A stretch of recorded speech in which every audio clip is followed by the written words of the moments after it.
Thomas. A Iwan Morgan. A be ysgol ydych chi'n dod o? Rygbi. Felly, pam ydych chi wedi dod i Gaerdydd yn wythnos yma?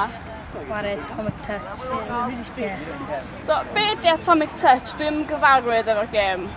Wel, i gyd fa fe, mae'n sort of cymysg gyda American football a rygbi, ond mae'n touch.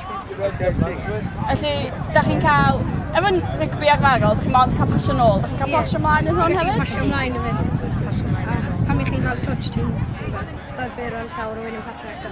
A faint mae cais yn cyfri ar ran sgôr? 1 pwynt. Da chi'n cicio yn y gêm o gwbl? Na, dim ond. Na? Just pasio. Felly, sy'n mae wedi bod yn mynd hyd yn hyn gyda chi? Mae'n mynd iawn, ni wedi ennill y gemau, o gêm ni yw. So mae'n mynd iawn. So, chwarae knock-out neu Mae'n credu pool stages ma'n. pool stages a wedyn mynd ymlaen yn free now?